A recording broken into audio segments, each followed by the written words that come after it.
guys, thanks for tuning in. This is Optibottom coming with another video review, and this time we're going to be taking a look at the Transformers Generations Thrust figure. Now, a lot of people that got the Botcon, originally this was only supposed to be a Botcon released figure, and a lot of people that got that were very annoyed when they saw this. There are slight differences to this one. It's not exactly like the Botcon one, but it's so nice, and it's kind of all dented up here. It's so nice to finally have one of these figures to add to my Seeker collection, which isn't very big, but it's nice to have Thrust, one of the cone heads. Angling up here so you can kind of read what's going on here. Thrust was great to have around during the early days of the war when the Decepticons won victory after victory. His thundering engines and shouted threats terrified the few Autobots that stood against them. It wasn't until later, when the Autobots got organized enough to put up a real fight, that Thrust began screaming like an alpha unit and fleeing at the first sign of danger. So he's kind of a coward. Not very good, and even when you look at around here on the bottom, strength of 6, very fast, speed 9, 8 endurance, but his courage is a 1. Terrible. Nice looking figure, nice looking jet mode. He's got the VTOL engines right up here on the top, which again, you know, there are minor differences, and I'll put a link to a very good review that I recently saw that shows that highlights the differences between the Generations and the Botcon version.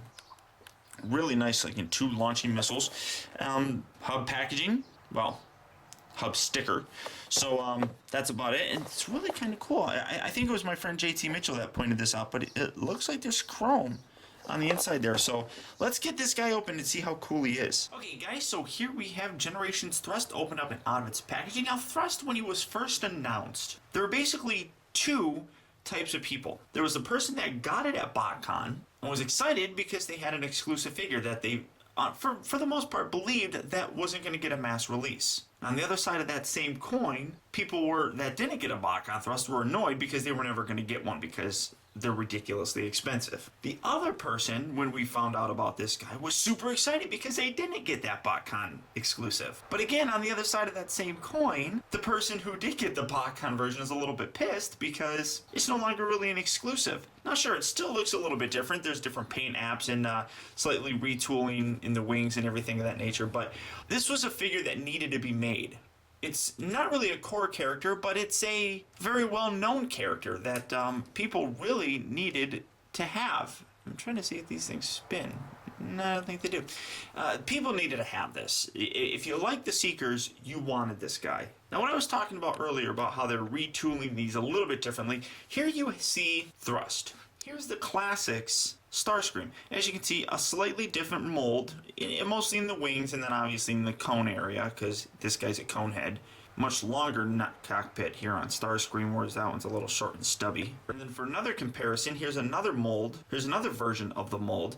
This is Ramjet here, and as you can see, again, different sort of wings. Both of them are cone heads, so they got the short stubby one, but it looks different. I really like what they're doing with these classic type of Seeker figures. Very similar looking because, you know, they're all kind of the same, but unique individual looks that really make them pop. I really like the way this guy looks, and as been mentioned in some other reviews, it's worth noting that the inside is actually chromed out, surprisingly for a regular Hasbro release of this figure, but overall very nice looking vehicle mode. Now you can take these, the VTOLs, you can replace those, remove them, and you can put them on the underside here. I think that's how they originally were. I don't remember right now, but it just doesn't look right. I mean, plus it's kind of stupid. Now I've also seen some people, I don't know why they would even do this, take these cannons, these null rays, and put them back here. Yeah, that's, for one, it doesn't stay in there very well. That just looks stupid. It absolutely stupid. Why would you put that much weight on one of these types of wings on the back? If you do that, I don't understand you. You don't make any sense. But overall, a very nice looking jet mode. I really like this guy. Now, to go ahead and transform him, first kind of remove the guns. It's the same classic type of Seeker mold transformation. Nothing really changes too much with it, but you want to kind of separate these legs, extend them out, fold these little bits apart, fold the foot down. Now, you can take these and they will rotate around, and that'll give you kind of that look. I don't like that. I don't think even the instructions tell you to do that. I just leave it like that. It looks a whole lot more accurate. Kind of angle up just a little so everybody can see what's going on. Take these little guys, you want to rotate these around, just like so. Lift this, lift the cockpit in this section here, and that'll separate. Fold the arms out, and you can see there's Thrust's head. Kind of untab that back section here, rotate this around, accordion that down, and then rotate his head. Clip that in all the way like so. Take his landing gear, which are very oddly positioned. Fold those in, just like so. Reach in here, grab the hands, fold the hands out. And here you have Thrust in his robot mode and looking rather fantastic. I really love the way this guy looks. I think it displays very nicely. A gorgeous looking figure. Now, again, you can take these and you can leave them on the back. So they're like that, but it's a Seeker, so you gotta have them with him on his arms. So just plug that in like so. Plug that in like so. Now it does have the same problem where you can't really lift the arms very far because you got the wings in the back. Now you can angle those backwards and you get a little bit more articulation upward, but it's just the nature of the problem with the mold. Every Seeker's always had the problem, and you've dealt with it basically. A very nice looking figure though. I really like the way this guy looks. Normal articulation. His head will rotate from left to right. Can't really look past the intake things or whatever those are called. Arms can move, if you move the wings, can rotate 360 degrees, but again, the wings hinder the articulation in that respect. They move in and out, they bend at the elbow, but they're stiff, and a little bit of posability here in the hands. No waist articulation, the legs go back about that far, which is unfortunate. But I wonder if that, no, I don't really think you can do anything about that. You're screwed.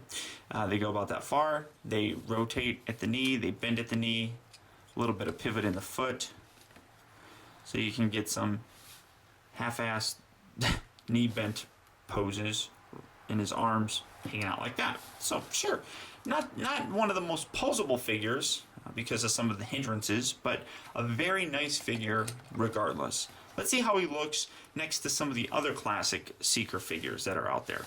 Okay, so there you see him next to Starscream, and as you can see, slight different mold changes with the wings and the head, but that's about really it. But a very nice looking, and put that all the way up. And he fell over, oh no!